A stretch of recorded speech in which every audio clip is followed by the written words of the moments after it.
Today's show is sponsored by the ABV Barrel Shop. The ABV Barrel Shop is located in the St. Louis metro community of Arnold, Missouri, and is the world's first single barrel only liquor store. This store is owned and operated by Steve Akeley and Jim Fosnot. Get signed up for their email distribution list to find out when the store will be opening, what their hours will be, and most importantly, what they will have in inventory at abvbarrelshop.com. We are also sponsored by The Bar to Go. The Bar to Go offers a fully customizable carrying case that allows you to take your favorite distilled spirits or cocktail ingredients with you. Whether you're looking for yourself, a customized gift, or logo items for your business or event, The Bar to Go can help. Check them out at thebartogo.com. Use the number 2 when you type out The Bar to Go. Did you know Neely Family Distillery now ships its popular distilled spirits directly to you? To order, simply call 859-394-3258. Tell them the ABV Network sent you. And now, on to the show. Let's drink!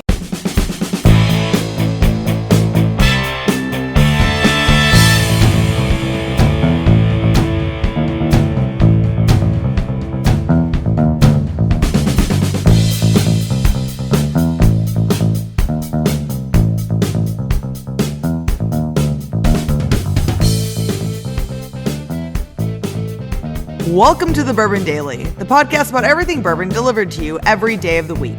Today on the show, we complete a bracket challenge to determine what we missed the most in bourbon during the pandemic. My name is Miss Beka Sue. Please join me in welcoming my co-host, Steve Akeley, along with our special guests, Ryan Thompson, Heidi Fosnot, and Nate Weiniger. Hey, gang, what's up? What's up, guys? Howdy. So, yeah, we've got a fun show today. We're going to be talking about what we missed most during the pandemic, which, depending on who you talk to, may or may not still be going. But it seems like we're doing a lot of the things we weren't able to do for a while. So we're going to say what are the things that we're enjoying doing as things begin to clear up just a little bit. And, the things that we missed when we weren't able to do them. So we'll have to go back to the time when we weren't able to do any of this stuff and what were we missing the most. So we'll get to that after the break. For right now, Beka said there's something she wanted to talk about. What is that?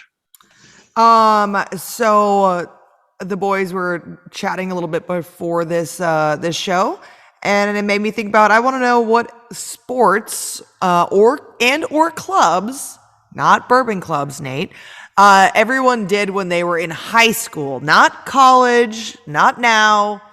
What were the sports and or clubs that you guys did when you were in high school? Okay. Fair enough. I'm gonna find out who's a fucking nerd. I played football. That was it. So yeah, it's funny when I played football, street ball and stuff like that, you do everything. I was always a quarterback and stuff like that. You get to high school and I wasn't built for that. Had no running speed or anything like that. So, they put you where you belong. And, I was an offensive lineman. So I played offensive lineman. So played guard, which I liked. Then for some reason they found I could snap the ball, and then I was center, and I didn't like that as much. That's not as fun because you don't get to get pulled to go on running plays and stuff like that. You're just kind of snap the ball, move straight ahead. It's not that fun. But yeah, football would be it. I wasn't part of any clubs or anything like that. So football player. Boring offense. For myself, it's a shorter list what I didn't play. I played everything I could. Was outside all the time. I was most competitive in soccer as a goalkeeper. When I moved up to Vail, I coached high school kids up here for the last 20 years, but I just retired. But the most fun sport I loved was hockey. Unfortunately, there's not a lot of chance to get on ice around the Houston, Texas area when I was growing up. But most fun I ever playing was hockey. Played a lot of volleyball, played a lot of golf, played a ton of just everything, baseball. I retired from my baseball career in 8th grade when we won the league championship. Thank you very much. I thought that was a good time to retire from baseball. So, yeah, there you go. There you go. Of everything. Yeah, Nate, how about you, man? I was in a couple clubs. I was in the Astrophysics Club. I was an all conference in the Magic Club. I don't know if you guys know that. Magic game. Sure. I was on the bowling team. I was the third alternate on the bowling team. I did well on that. You're a fucking liar. He's just a liar. No. He's doing his shtick. He's doing his shtick. Yeah. The third alternate on the bowling team. You guys had some depth then. Well, I couldn't break 100, but they liked my handicap. Every once in a while, I could pull that 120 and bring us to victories. That makes all the difference, right? Yeah. Yeah. So sounds like my beer league. Okay. Yeah, that's typical, Nate. Doesn't I got doesn't give you kicked out of home ec club because I was talking too much. So Well, You're that hitting would on make all the sense. girls there, weren't you? pretty much that's pretty much why I took that class, and I got kicked out for real. Yeah. Well, the boys take home ec. That's the reason right there. Yes, sir. Yeah. All right. Heidi, how about you? In high school, God, I played basketball. I didn't You're feel like like 5 foot tall. huh? You're like I 5 foot know. tall. That was the funny story is I felt like so I could play basketball, but then I didn't feel like I could play volleyball because I felt like I wasn't tall enough to play volleyball. But I love volleyball, and I play sand volleyball. And but no, I've played softball since my stepdad taught me how to throw a ball when I was 4 years old. So I played all my life. In high school, I didn't swim. I stopped swimming in 8th grade. That doesn't count. No, this is if we want to start talking 8th grade and stuff, I got a whole list of stuff. I know. Okay. But I used to swim on a European traveling swim team when we. No, we're not talking about that. This is high school only. So anyway. Wait, what is a European traveling swim team? Where'd you grow up? I don't know. I lived in Germany for 3 years. Got it. Yeah. When I was younger. So and then no, it just really it was softball and then band. All right. Okay. What was your stroke of choice in swimming? Freestyle and butterfly. Okay. I got a story about butterfly. swim team. Yeah. If you want to talk swim team, there was a local swim team down the block in Meadow Glen. They had their local swim team. I tried out, didn't make it, but I still made my mom buy me the black Speedos that they all wore. Well, You still wear it? That summer. Sure. You still wear them? Of course it does. A little tight, but yeah, I still do. He wears it. He wears it. He rocks that thing. Steve and Beka have had the pleasure of meeting my brother David. David was never on a swim team, but he still wears Speedos. He wears a Speedo. The pleasure. To each their own, huh? To each their own. The pleasure. The pleasure. Yeah. Yeah. Oh, I honestly don't think that's a good look on anyone, but the people who tend to use it are the worst potential. You go to like Miami, and there'll be people in Speedos there, and it's like, why? My Terrible. God, man. Terrible. Yeah. All right, Beka, go ahead. What did you play in high school? In high school, It has to be high school. You said high school. I said That's the only rule. high school. That's the rule. I was in volleyball. Okay. And then I was a cheerleader, and I was the captain of the cheerleading squad in my senior year. That's Do you pretty still good. know some of your cheers? You can't forget that stuff. There's no way. Right? Yeah, I mean, sort of, maybe. And I still remember what they were doing when I was on the cheerleading team. A86, A86, 80, 80, 80, 80, 86. Do you ever surprise Royce with a cheer? Like just out of nowhere? Like, Oh, he wishes. Oh. He Breaks like out the looks. He uniform. looks at old pictures of me in my cheerleading outfit. He's like, I wish you had one of those outfits still. And I'm like, Oh, gosh. I was really- also in a very exclusive club that only involves me and my brother of being cooking or kitchen aides in high school. Kitchen aids. Okay. As in, we got to work in the kitchen for a class, and only my brother and I have ever gotten to do that at the high school we were at because, I don't know, it just somehow worked out that way. So we got to be in a very exclusive club of being lunch ladies. Okay. Awesome. And that was, so what was the punishment for? It wasn't even a punishment. We we literally both were trying to have other classes, but at that time, the teacher that was supposed to have a class she worked in the kitchen, and so we just both. They were like, we need help in the kitchen. So do you just want to work in the kitchen? And we were the very first and the last two to work in the kitchen. How many credits did you get for that? That was a full actual class credit. That's awesome. Really? Yeah. Wow. To work in the kitchen and make the food and then help serve the food and help the little kids. Cause it's all for the elementary kids. Yeah. So, standing out there and serving the food and helping them pump ketchup and asking them, Miss Beka, can you open my milk for me, please? So it was a full credit of restaurant management. Exactly. Yeah. There you go. So Nate, I really, really honestly thought that you were going to say show choir and that you were going to give us jazz hands. Oh, well, that's I didn't make that team either. So I only talked about the ones I could. That one still stinks. That one still Thanks stinks. for bringing that up. Really Yeah. appreciate it. We don't Yeah. talk about it. Yeah. All right, gang, it's time to drink. What is everyone drinking? I'm going first. I've got Yellowstone. This is a store pick here done by Stubborn German right across the river in Waterloo, Illinois. Here we go. That's pretty good. That's pretty good. It could be in the mix. It just depends on what you guys are bringing. We'll see. All right. Next up is going to be Nate. All right. Well, this one does not have a cork on it, so it's going to be tough for me to win this one. But I've been ready to crack this open.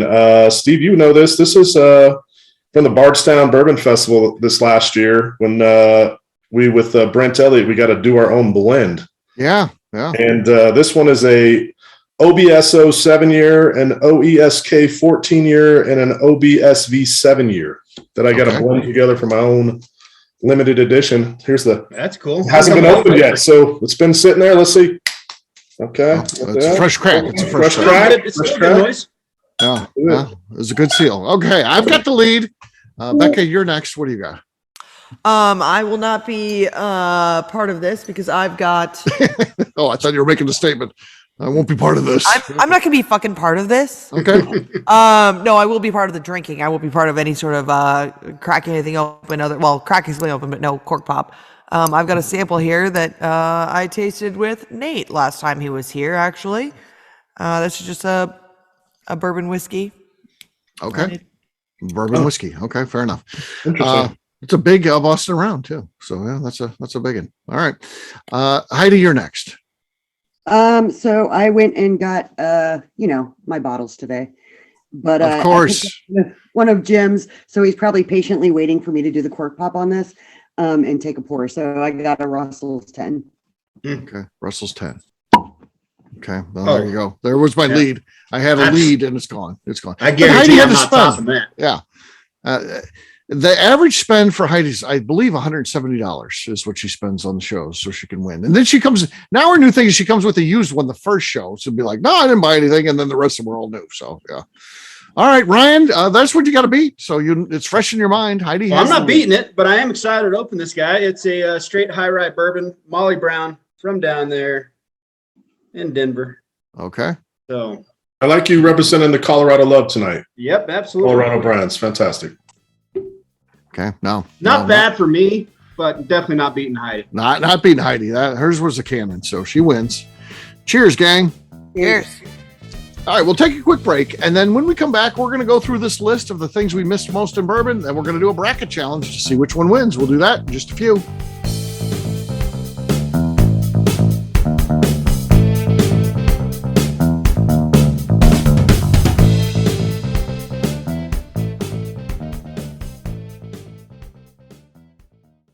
Let's talk about the people who make these shows happen. First up is the ABV Barrel Shop. The ABV Barrel Shop is owned and operated by Steve Akeley and Jim Fosnot in the greater St. Louis area. It is the most unique shopping experience in the world of bourbon, as the ABV Barrel Shop only focuses on single barrels. We aren't open just yet, but our plan is to have the most diverse single barrel offerings from our many friends in the world of bourbon. By signing up for a weekly email, you will know our entire inventory we have on hand. In addition to single barrels, we'll have a tasting bar and a gift shop featuring logo merchandise for both the shop and the ABV network, as well as a full curriculum of bourbon education classes. Additionally, we'll use the gift shop to feature products from our partners in the world of bourbon, companies like Art Eatable Chocolates and Old Man Bay Signs. Head over to ABV Barrel Shop to sign up for our email and text distribution list so you can stay in the know. Hi, this is Steve Akeley, owner of the ABV Network. We're sponsored by the Stave and Thief Society. This is where you, a bourbon enthusiast, can expand your knowledge and emerge a bourbon steward. In 2017, I completed my Executive Bourbon Steward certification. It's the most comprehensive bourbon certification program available and connects you with an expansive network of bourbon enthusiasts and professionals. Check out the full listing of in-person and online certifications and join the society today by enrolling at staveandthief.com. Okay, let's talk about Neely Family Distillery. In 2018, I met Royce Neely at an industry event. He started appearing on our shows, and we became friends during my frequent visits to Kentucky. Today, he's leading the way for young distillers making their mark on the bourbon industry. A visit to Neely Family Distillery combines family history, a look at what makes their products unique, and of course a tasting through their whiskeys, moonshines, and creams. Check them out at NeelyFamilyDistillery.com and visit them in Sparta, Kentucky.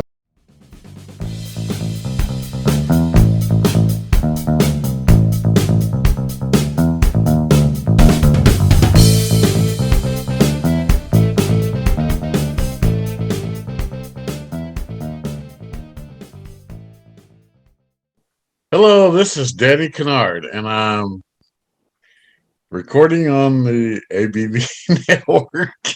Welcome back to the Bourbon Daily. Today we're talking about the things we've missed. Yes, we are. So these are the things that during the height of the pandemic, we couldn't do any of these things. And so what did we miss the most? So festivals, obviously those were all gone. Live bourbon club meetings. Most of us had to reside on, like we're kind of doing the show on Zoom if we were doing them. Distillery tours. All of them shut down for at least a short time. Some of them opened sooner than others, but there was a time when none of them were going on. Bourbon bars, parties, just getting together with friends. Maybe it's barbecuing and then you got some bourbon pouring. Bottle shares, where you specifically get together to share different bottles. Sneaking flask into movies. So yeah, well, that's always a fun activity. And then finally, Beka knows about this one. These are back. She just did one recently, a charity / fundraiser event. So those type of things. And of course, Nate's group does a lot of those. And Ryan's, he supports a lot of them as well. So he's certainly actively involved with those. So we're going to see which one ends up on top. Here's how they are going to line out here. So bottle shares will be taking on live bourbon club meetings. Then we'll have festivals taking on bourbon bars. Charity / fundraisers will take on distillery tours. And finally, parties and sneaking flasks into movies. That's going to be how our lineup goes. Round number one is first. Ryan, you're going to start this thing out. All right. Bottle shares or live bourbon club meetings. Which of these two did you miss the most during the height of the pandemic? Bottle shares or live bourbon club meetings. Mm-hmm. I would have to go with bottle shares on that one. I actually am not part of any bourbon club up here.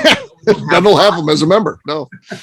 But I certainly enjoy a good bottle share get together every now and again.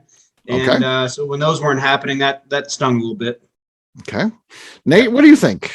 These are two that you're both actively involved in, bottle shares or live bourbon club meetings. And sometimes there's a crossover of both. I know sometimes your meetings are let's get together for a bottle share, but separating the two, which do you think was tougher?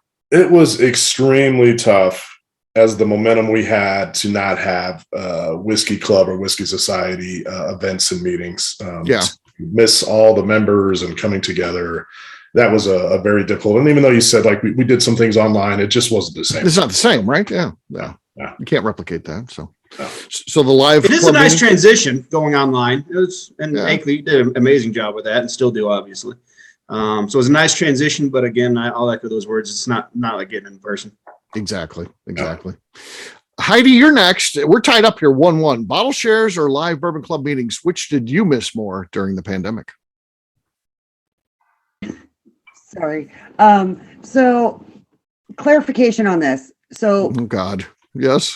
I need some clarification on this. Yeah. Go ahead.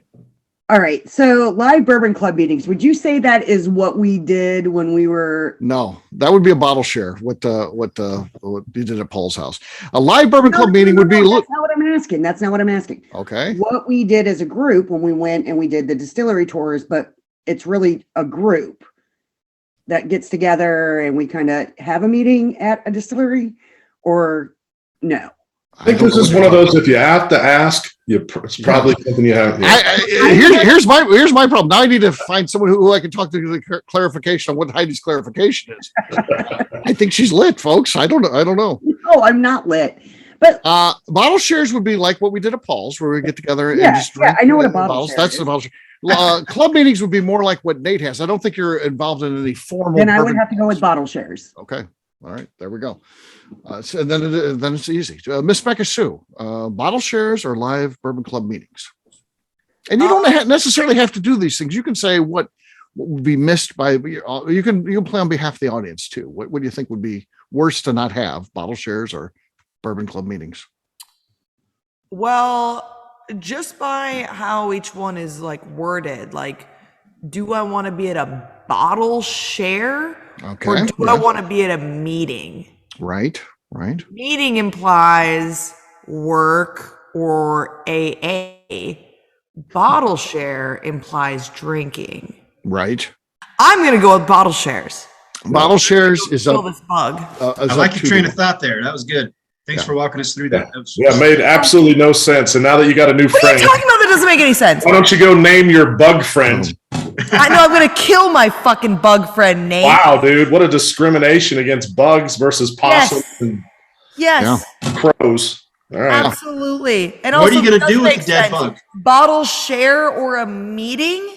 Yeah, I guess you haven't been to one of the meeting either. So. Bottle shares I've moves never on. been invited, so. Uh, When you Bottle kill shares- this large bug, is it going out the window to feed the crow? Okay. Yeah, it doesn't go out the window. That's a good question. Round two. Boy, that was highly contested there. So that one got a little ugly. Intense. Round two would be festivals versus bourbon bars. What did we miss more during the height of the pandemic? Festivals or bourbon bars? Nate, you're first. Yeah, I will say festivals. I mean, Festivals. that's a great place to meet people and connect and see what's going on. And Okay. there were a lot of them that were canceled. A lot of good ones too. Oh yeah, yeah. The 2020, they were all canceled. Really, there Yeah. was nothing in 2020 Yeah. festival wise. I mean, a bar. I've got a bar that's at my house, so it's I didn't do anything. I could go and I could serve myself. I could overserve myself. I could do whatever I wanted. I could make cocktails. I could drink it neat. I could drink it out of the bottle if I wanted to. So I didn't miss anything there. Okay, all right. Festivals or bourbon bars? Heidi, you're next. Festivals is up 1-0 versus bourbon bars. What do you think? I'm going to have to 100% agree with Nate on this one. We put a big, huge dent in our bar at home. And honestly, where we live, none of the bars were closed. So if we wanted to go out, we could, but there's not any fantastic, great bourbon bars around us where we live. So I would have to say festivals. Festivals. All right, Miss Beka Sue, what do you think? Festivals or bourbon bars? The festivals for sure. Festivals. That means festivals moves on. Sad. All right. Next up is charity / fundraisers or distillery tours. What did we miss more of? Heidi, you're first. Charity / fundraisers or distillery tours? God, that's a tough one. I mean, because of some of the people that I know, if I wanted to go to a distillery, it was a phone call, if I really, really wanted to go. I think I have to do the charity events because I've been involved in a couple over the years. I'm actually getting some stuff together right now for one that's happening in August, and I'm going to that one, and I'm excited. I'm excited to go and support the cause. So I would have to say charity events. Charity events. All right. Next up, round number 3, Miss Beka Sue. What do you think? Charities, events, or distillery tours? What did you think was missed more during the height of the pandemic? I don't want to say that I miss doing tours, or that I was sad not doing tours, I should say. Let's go charity events because those are always I just feel like that's always fun, and you're always just socializing, meeting people, and it's just fun to get out and just see people and go do the fun charity events with that. Okay. All right. Next up is me. Charity events is up 2-0 over distillery tours. And for me, I'm going to go the opposite of the first two. I think distillery tours would be missed more. I feel like the charity events and fundraisers, because you're facing some adversity. If you believe in that fundraiser, you might even step up and do more. It's like, oh, we can't do the live event this year, but we're going to do an auction via Zoom, or we're going to do a silent auction online. I think that people could have stepped up and actually, because I think the charities had the opportunity to make things up. When they canceled distillery tours and said you couldn't do them, there's not a whole lot you could do there. And I think that was missed more by the bourbon public in general. So I'm going to go distillery tours. Ryan, you're next. What do you think? Charity fundraisers or distillery tours? Steve, I like the way you're thinking there on that. But there are a couple charity events that I really look forward to each year. Some of the ones that we support, Vail Veterans Program being one here in our backyard. And when we couldn't attend those, it broke my heart a little bit. And so I'd say I missed charities. Charities. That means charities moves on. Round number 4, parties. So this would just be not necessarily bourbon themed parties, but parties where you would drink bourbon. So this could be, like I said, a barbecue or something like that with friends. And then sneaking flasks into movies. So movies, just really starting to come back now. I mean, it took a long time for movies. So, and if you're going to go to a movie, bring in a flask for sure. So Miss Beka Sue, what do you think? Parties or sneaking flask into movies? What was missed more? This one's part of me wants to say movies just because I like sneaking flasks in anywhere I go. But I haven't gone to a movie in so long that it's hard to say that's what I missed. Yeah. So I'm gonna go with just parties in general and like people not having big parties. I mean, most people I knew still had parties, but it was like just always kind of like awkward, weird parties. Right. A little bit. So I'm gonna say parties. Yeah. I'm going to also concur with Beka there. I think that what was missed more was parties. Even for those of us that were having them, there was always this weird thing. You'd have to call your friends and, or if you're okay with coming, and then you got to worry, is anybody there? Had they been sick or were they feeling sick? I think we missed the parties. The movies, I feel like we've changed that forever. I think the movie industry is going to have a hard time. I just as soon watch the movie at home. To me, that's a better way to do it now with the, the equipment you can have at the house and you comfortable chairs, and even the way, I don't even like the way the movies have gone with the wait staff and stuff like that. I'm trying to watch a movie and here comes someone. Do you want another drink? Can I get you a beer? No, I'd like to watch the movie.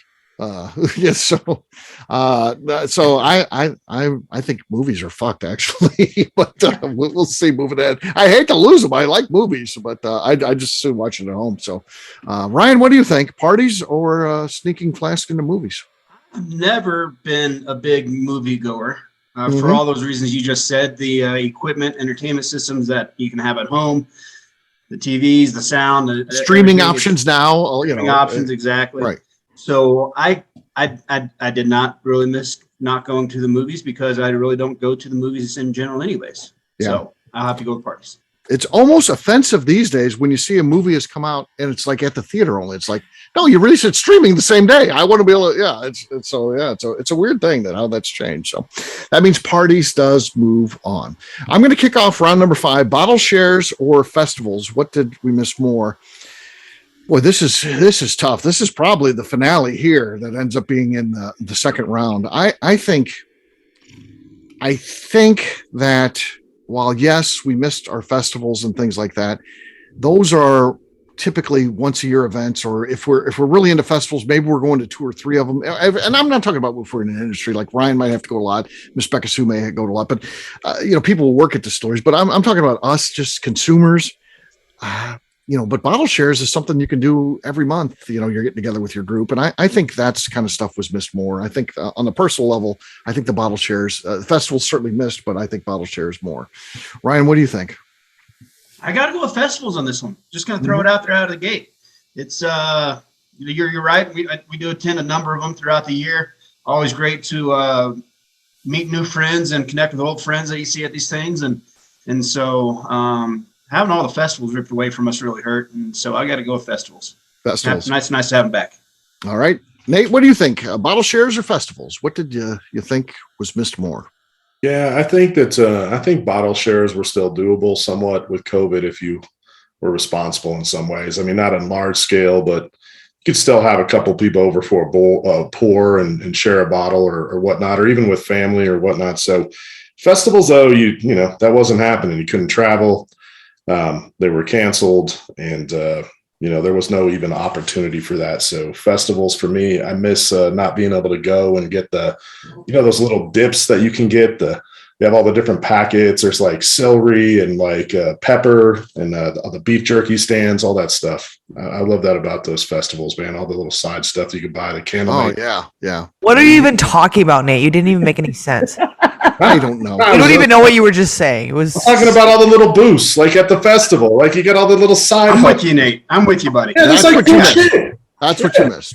Okay. Yeah, that's all. Yeah, I can see that. Yeah. So festivals is up 2-1 over bottle shares. Heidi, what do you think? Bottle shares or festivals? So I have to go in the opposite direction of the festivals because, yes, we have festivals here in Missouri, but not a whole lot. So we're traveling all the time to go do that. So the one thing that I did look forward to was going and, seeing everybody for the bottle shares. And it went from like 20 plus people down to 8 people max, 6 people max at certain times because everybody was, had to social distance and do all that fun stuff.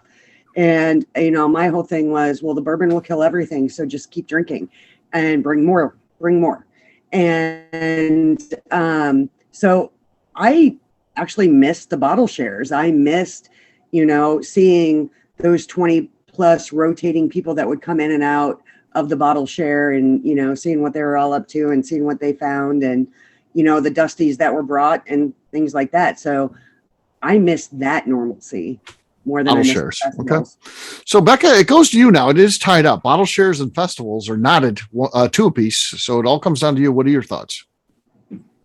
I actually agree with Nate. I gave him some shit. Like, I still feel like bottle shares did still happen with a lot of people. If not even more so with people, because they wanted to be with their friends and everything else was shut down. So they were like, fuck it, let's get together with like 5, 6, 7, 8, 10 of us and like share some bottles. And I agree with Nate again on like getting little like random sample things at the festivals, because I love that. And my purse is always like literally full of all that random shit that for the most part I just fucking throw away. But I love festival. Like, I think a festival is a blast, and it is fun drinking at them, but it's fun seeing like these just like random wares that like people came up with and talking to them about this like random stuff, and like just seeing all these different people and just experiencing that stuff. Like, I think that a festival is like, I think it was really missed. These festivals moves on. It's in the finale.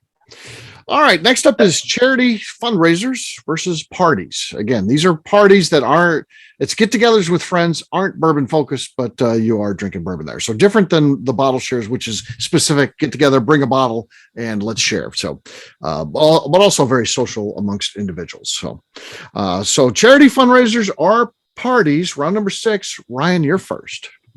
This one's an easy one for me. All charity fundraisers are parties, but not all parties are charity fundraisers. And so I will have to go with the pick that covers both of them in one. Kill two birds with one stone with charity fundraisers. Charity fundraisers goes up 1-0. Nate, what do you think? Yeah, this one's easy for me too, because I know a lot of charities that suffered during COVID, and they were used. I know you said, Steve, like some of them could get creative and do some of the online stuff, but there are a lot of that they do one thing a year, like a ball or like some kind of big get together where they bring people together. And so that I think was hugely missed. And I think a lot of charities suffered. So I'm glad that's back and giving those guys the ability to do some of those things that make them money to keep going. Okay. Heidi, here's where we're at. Charity fundraisers is up 2-0 over parties. What do you think? I'm going to have to end this one and go with charity and fundraisers. I mean, charity and fundraisers. Beka's got a party going on in her house right now, and she keeps looking back at her door thinking her husband's going to reach. I keep hugging my cat. That's the cat. I wasn't really thinking too much about my husband. I've just been hugging my cat a lot. This mood lighting that you have going on, along with the echo and audio you have going on, is really quite something. It's like she's in a cave at this point. Every once in a while, you can hear the party. Once in a while. Yeah. Sorry. No, it's good. Round 7 is going to look like this. Festivals will take on charity and fundraisers. So this will be an interesting one. I think this is definitely the two most popular from what I've heard as we've gone through these. So it's good they're in the finale. So Heidi, you're going to be first. What do you think was missed more, festivals or charity fundraisers? I think I'm going to have to keep going with the charities and fundraisers. All right, charity fundraisers goes up 1-0. Miss Beka Sue. I'm going to go the opposite. I'm going to go festivals. Festivals. Some festivals are charity fundraisers. That is true. So I'm going to go the catch-all.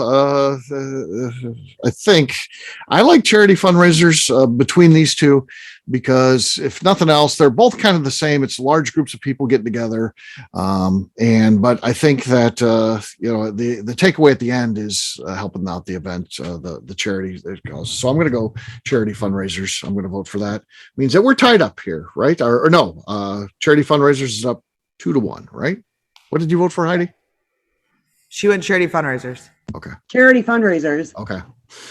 So that means it's up 2-1. Ryan, charity fundraisers is up 2-1. You can end this thing, or you can send it over to Nate. What are your thoughts? Yeah, I'm with you there. And I got to give a nod to the Do Good foundations out there that are raising some money and having a good time while doing it.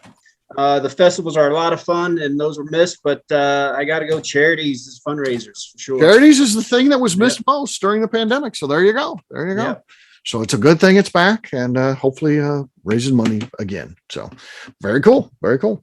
And hopefully they survived, and maybe they're better for it too, though. So that it causes them to look at different things. Like Nate said, if you're only doing one event and all your eggs are in that basket, maybe you look at what else you can do to do it. So it could make them a better thing, assuming they survive. So hopefully whatever Nate's talking about did, but maybe, and again, you still do the big event because that's your flagship, but hopefully you come up with some creative ways too. So yeah, so I think that's a good answer. Charity fundraisers, Bourbon earns a lot of money, doesn't it? I mean, it raises a ton of money for sure. So Bourbon raises the bourbon groups are extremely charitable. Yeah. All people, like almost all people in this industry are just very good people. So yes. Yeah. I had a request for a charity and they wanted to know if I could get any Weller and put together a basket for a silent auction. And I reached out to one person and said, hey, I'm willing to pay this to get it. And they were like, nope, just take it. And they gave me a handle and I put the glasses in it and put the basket together. So it's all ready to go and they can do the silent auction on it. fantastic. That's great. That's a good thing. All right, we'll wrap this one up as we always do by talking about where people can find us. Ryan, we'll start with you. Where can people find you? On the World Wide Web, 10thwhiskey.com. That's 10th whiskey with an E.com. Across all socials, even on TikTok these days, at 10th MTN Whiskey. All right, Nate. I'm at 5280 Whiskey on Instagram and in the Mile High City. All right, Heidi. You can find me on Instagram as Heller_BarrelBabe, or you can find me on Facebook at Heidi Topol Eller. All right, Miss Beka Sue. You can find me on Twitter and on Instagram at Miss Beka Sue, 1K, no C's. All right, for me, I'm an easy guy to find. I'm at Steve Akeley on Twitter, Instagram, or Facebook. I've got a website, steveakeley.com. The important website always is abvnetwork.com. That's where all of our material resides. So check us out, abvnetwork.com. And while you're out there on the internet, check out ABV Barrel Shop, the place where single barrels live. abvbarrelshop.com. Miss Beka Sue, anything else to say before we get out of here? I just like to remind the audience to please give us a 5-star review that includes comments. It helps new people find the show, which is very important to us. If you like what we're doing, we ask that you please visit our Patreon page at patreon.com/the ABV Network. All right, great job today, gang. Finance, we'll have a brand new show for you tomorrow. Looking forward to that. Until then, take care, everybody. See ya. Thanks, guys. Bye. Bye. Peace.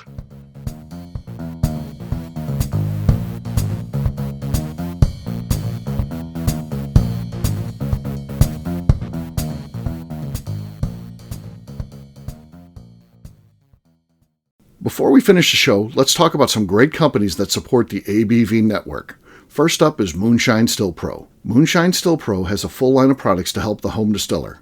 Whether you want to experiment on the stove in your kitchen or you're looking for a bigger setup in your backyard, owner Russell Creed and his team can help. They have multiple still offerings, accessories, and even grain from their partners at Goldstone Mill to assist you in making whiskey on par with your favorite distillery. They can also help you with some fabricated parts you probably can't make yourself if you are attempting a DIY still project. Learn more or order your still or parts at moonshinestillpro.com. Another friend of ours is the Goldstein family at Goldstone Mill. The Goldsteins offer a variety of heritage and heirloom grains to make the finest whiskeys in the world. Plus, they are more than just a grain company. They are truly consultants to make sure the grains they are providing to you or your business meet your highest expectations. Additionally, they work with mills around the country, ensuring shipping is as low as possible for their customers. If you're a distillery, brewery, or even doing this at home, Goldstone can assist you. Check them out at goldstonemill.com, call them at 217-254-6613, or check in via email at hello@goldstonemill.com. Last but not least is the ABV Barrel Shop. While we don't get to play in the allocated bourbon game because we aren't selling the other products you have to do to get those, we do have access via our friendships in the bourbon industry to some really cool stuff. Have you ever seen your favorite craft distiller selling some really cool limited offerings only in their gift shop? I'm talking things like the hazmat offering Distillery 291 did for their 10th anniversary, or Neely Family Distillery's upcoming Papaw's birthday barrel. They don't have enough of it to send it out to distributors, so they only sell it via their gift shop. Well, companies like Distillery 291 and Neely Family Distillery have agreed to sell us 2 or 3 cases of these offerings moving forward, meaning our store will have the access to some of the rarest whiskeys in the world. Way more difficult to come by than the allocated bourbon offerings with the national release. Yes, they will be extremely tough to come by, but if you're a customer of our store, you'll have a chance to get them. Get signed up for our email or text list over at abvbarrelshop.com so you don't miss out. The Bourbon Daily is part of the ABV Network. For more information or to become a sponsor, please visit abvnetwork.com. Thanks for listening and cheers. This has been a Steve Akeley production.